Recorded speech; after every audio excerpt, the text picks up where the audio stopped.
जय हिंद दोस्तों अगर आप बिहार पुलिस कांस्टेबल की वैकेंसी का इंतजार कर रहे थे तो आपके लिए खुशखबरी है।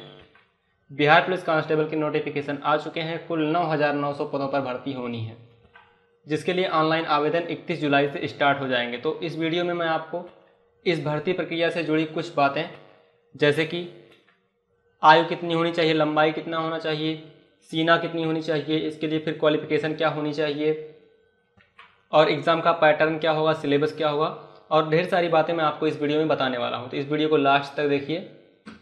और अगर आप ये फॉर्म भरने वाले हैं तो इस फॉर्म को भरने से पहले ये वीडियो एक बार ज़रूर देख लीजिए। तो इस भर्ती परीक्षा को कराने की जिम्मेदारी जो है वो केंद्रीय चयन पर्षद को दी गई है, जिसकी वेबसाइट है www.csbc.bis.nic.in। आप इसी वेबसाइट पर जाके 31 तारीख से इस फॉर्म को भर सकते हैं। जैसा कि मैंने आपको बताया कि कुल पदों की संख्या जो है वो है 9,900। और इस फॉर्म को भरने के लिए योग्यता जो होनी चाहिए वो इंटरमीडिएट, यानी कि आप 12वीं कक्षा उत्तीर्ण होने चाहिए। और अगर 12वीं कक्षा उत्तीर्ण नहीं है, इसके अलावा भी कई कंडीशन हैं, जैसे कि अगर आपके पास बिहार राज्य के मदरसा बोर्ड द्वारा निर्गत मौलवी प्रमाण पत्र है तब भी आप इस फॉर्म को भर सकते हैं। और अगर इसके अलावा या तो बिहार राज्य के संस्कृत बोर्ड द्वारा निर्गत शास्त्री, जिसमें अंग्रेजी भी होना चाहिए, अगर ये सर्टिफिकेट है तब भी आप इस फॉर्म को भर सकते हैं। अगर आचार्य प्रमाण पत्र है तब भी इस फॉर्म को भर सकते हैं। और अगर राज्य सरकार द्वारा मान्यता प्राप्त अन्य समकक्ष शैक्षिक योग्यता जो कि 10+2 लेवल का हो, अगर ऐसी कोई योग्यता है तब भी आप इस फॉर्म को भर सकते हैं। अब देख लेते हैं हमारी ऊंचाई यानी कि हाइट कितनी होनी चाहिए। तो अगर आप सामान्य जनरल वर्ग के हैं या फिर अन्य पिछड़ा वर्ग यानी ओबीसी वर्ग के हैं तो इसके लिए आपकी जो ऊंचाई होनी चाहिए वो 165 सेंटीमीटर होनी चाहिए। और अगर आप अत्यंत पिछड़ा वर्ग के हैं तो आपकी ऊंचाई 162 सेंटीमीटर होनी चाहिए। और अगर आप अनुसूचित जाति एवं अनुसूचित जनजाति के हैं तो आपकी ऊंचाई 160 सेंटीमीटर होनी चाहिए। और अगर आप भारतीय मूल के गोरखा बटालियन से हैं तो आपकी ऊंचाई 158 सेंटीमीटर कम से कम होनी चाहिए। और अगर महिलाओं की बात करें तो चाहे वो किसी भी कैटेगरी की हो, चाहे ओबीसी की हो, चाहे जनरल की हो, और चाहे अनुसूचित जाति या अनुसूचित जनजाति की हो, तो उनकी ऊंचाई जो होनी चाहिए वो 155 सेंटीमीटर होनी चाहिए।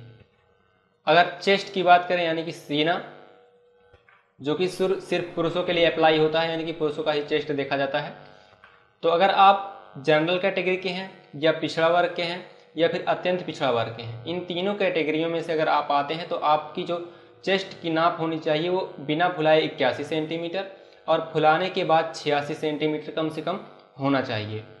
यानी कि आपका जो है कम से कम सीना 81 सेंटीमीटर बिना फुलाए होना चाहिए और उसके साथ साथ 5 सेंटीमीटर का फुलाव भी होना चाहिए।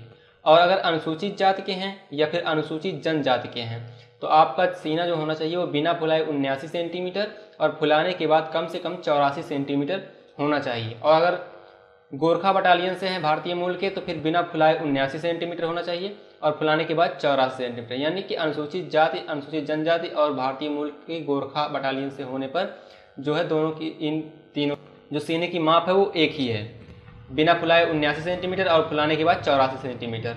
अब देख लेते हैं कि इस फॉर्म को भरने के लिए आपकी उम्र कितनी होनी चाहिए। तो जो उम्र होनी चाहिए वो 1/6/2017 को, यदि आप सामान्य वर्ग के पुरुष हों या फिर महिला हों, ठीक है, सामान्य वर्ग के चाहे पुरुष हों आप चाहे महिला हों, आपकी उम्र कम से कम 18 साल होनी चाहिए और अधिक से अधिक 25 वर्ष। यानी कि अगर आप 18 से 25 वर्ष के बीच हैं और जनरल कैंडिडेट हैं, चाहे पुरुष हो चाहे महिला, तो आप इस फॉर्म को भर सकते हैं। और अगर आप पिछड़ा वर्ग के हैं या फिर अत्यंत पिछड़ा वर्ग के हैं और पुरुष हैं, यानी कि पिछड़ा वर्ग के पुरुष हैं, तो आपकी उम्र जो होनी चाहिए वो कम से कम 18 साल और अधिक से अधिक 27 साल, यानी 18 से 27 साल के बीच में है अगर आप, तो आप इस फॉर्म को भर सकते हैं। और अगर पिछड़ा वर्ग और अत्यंत पिछड़ा वर्ग की महिला कैटेगरी से अगर आप बिलोंग करते हैं तो आपकी न्यूनतम उम्र 18 साल और अधिकतम उम्र 28 साल होनी चाहिए। और अगर अनुसूचित जाति एवं अनुसूचित जनजाति के पुरुष हों या फिर महिला हों, दोनों के लिए न्यूनतम आयु 18 वर्ष और अधिकतम आयु जो है वो 30 वर्ष होनी चाहिए। तो आप देख लेते हैं कि जो इसकी प्रक्रिया है, चयन प्रक्रिया, वो किस आधार पर भर्ती की जाएगी। तो इसमें कुल मिला के देखा जाए तो 3 चरण होने हैं, जिसमें पहला चरण जो होगा वो लिखित परीक्षा का होगा। लिखित परीक्षा में आपके जो आने वाले हैं वो 100 अंकों की लिखित परीक्षा होगी, जिसमें आपको 2 घंटे का टाइम मिलेगा, ठीक है। और कुल 100 प्रश्न होंगे, यानी कि 100 प्रश्न होंगे और 100 नंबर के होंगे और आपके पास 2 घंटे का टाइम होगा पेपर को हल करने का। लेकिन सबसे ज़्यादा महत्वपूर्ण बात जो है इसमें ये है कि जो ये 100 नंबर का पेपर होगा उसमें आप चाहे जितने भी नंबर पाएँ उससे आपकी मेरिट नहीं बनाई जाएगी। आपको क्या करना है, केवल क्वालिफाइंग है ये, 30 नंबर आपको कम से कम लाने हैं। अगर आप 30 नंबर से कम लाते हैं तो आप यहीं पे छांट दिए जाएंगे, यानी आगे की प्रक्रिया आप नहीं देने को पाएंगे। लेकिन अगर आप कम से कम 30 नंबर से ज़्यादा अगर पा जाते हैं तो फिर आप आगे की जो प्रक्रिया है वो आप उसमें शामिल हो सकते हैं। लेकिन ये नंबर आपके कट ऑफ नहीं बनाए जाएंगे, यानी कि इस नंबर के आधार पर आपको भर्ती नहीं दिया जाएगा। ये केवल क्वालिफाइंग है आगे की प्रक्रिया करने के लिए। आगे की प्रक्रिया क्या होगी, प्रथम चरण हो गया लिखित परीक्षा। लिखित परीक्षा में जब आप कम से कम 30 नंबर पा जाते हैं, 30 नंबर से ज़्यादा जब आप पा जाएंगे तो उसके बाद आपकी होगी शारीरिक परीक्षा। उसके बाद आपकी शारीरिक परीक्षा होगी, शारीरिक परीक्षा और मेडिकल परीक्षा इसके बाद आपकी होगी। जब आप मेडिकल परीक्षा पास कर लेंगे उसके बाद आपका द्वितीय चरण होगा शारीरिक योग्यता परीक्षा। और शारीरिक योग्यता परीक्षा में आप जितने नंबर पाएंगे उसी नंबर के आधार पर आपका कट ऑफ बनेगा और उसी नंबर के आधार पर आपको नौकरी दी जाएगी। और ये शारीरिक दक्षता परीक्षा जो होगी वो कुल 100 नंबर की होगी, ठीक है। 100 नंबर की शारीरिक दक्षता परीक्षा होगी जो कि 3 चरणों में होगी, जिसमें से पहला चरण होगा दौड़ का। आपको दौड़ में 50 अंक का दौड़ होगा जिसमें कुछ टाइम निर्धारित किए होंगे। पुरुषों के लिए भी अलग से और महिलाओं के लिए अलग से टाइम निर्धारित किए गए होंगे। जैसे कि अगर आप 5 मिनट के अंदर दौड़ पूरी कर लेते हैं 1600 मीटर की, ठीक है, 1600 मीटर की दौड़ अगर आप 5 मिनट में पूरी कर लेते हैं तो आपको पूरे के पूरे 50 अंक मिलेंगे। लेकिन अगर वही दौड़ 5 मिनट से ज़्यादा लेते हैं, 5 मिनट 20 सेकंड तक लेते हैं तो 40 नंबर मिलेंगे। और अगर 40 सेकंड तक लेते हैं तो 30 नंबर मिलेंगे। और अगर आप पूरा का पूरा 6 मिनट ले लेते हैं तो आपको 20 नंबर मिलेंगे। लेकिन अगर 6 मिनट से ज़्यादा अगर आप टाइम लेते हैं तो आप यहीं पे रिजेक्ट कर दिए जाएंगे, यानी कि आप यहीं पे फेल हो जाएंगे और आप आगे की प्रक्रिया देने को नहीं पाएंगे। तो ये था पुरुषों के लिए दौड़। महिलाओं के लिए जो दौड़ है वो 5 मिनट में 50 अंक मिलने हैं, जिसमें आपको दौड़ना होगा 1 किलोमीटर।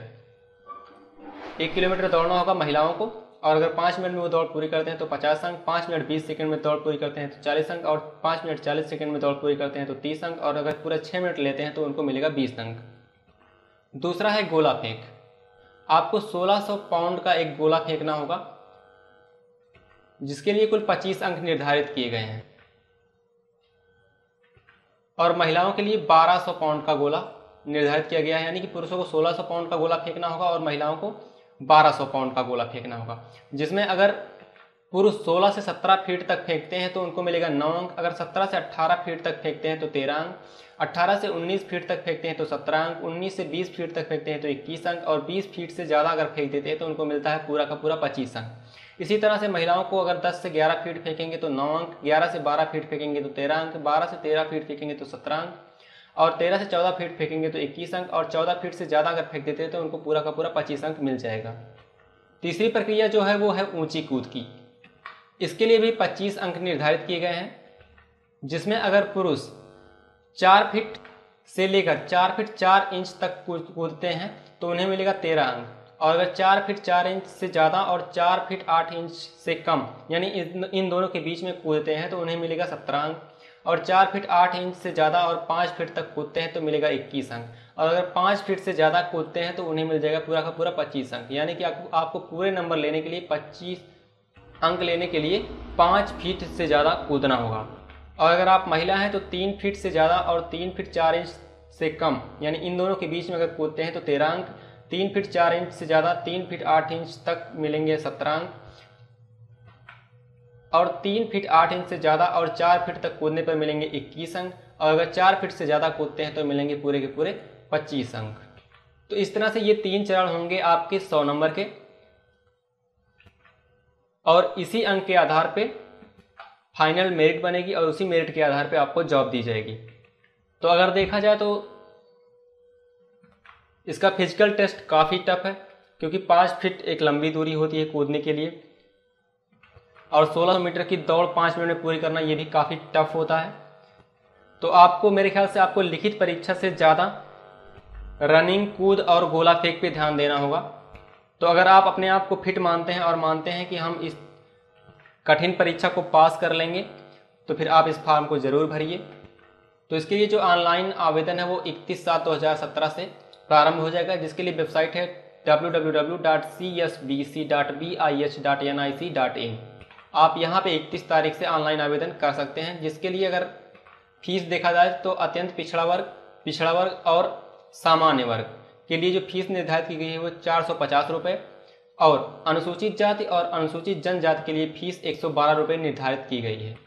अब यहाँ पे थोड़ा सा बात कर लेते हैं कि मेडिकल की परीक्षा में क्या क्या चीज़ें चेक होती हैं। जैसे कि यहाँ पे नोटिफिकेशन में दिया गया है कि चिकित्सीय परीक्षण में जो है आँख, कलर ब्लाइंडनेस, श्रवण शक्ति, हकलाहट,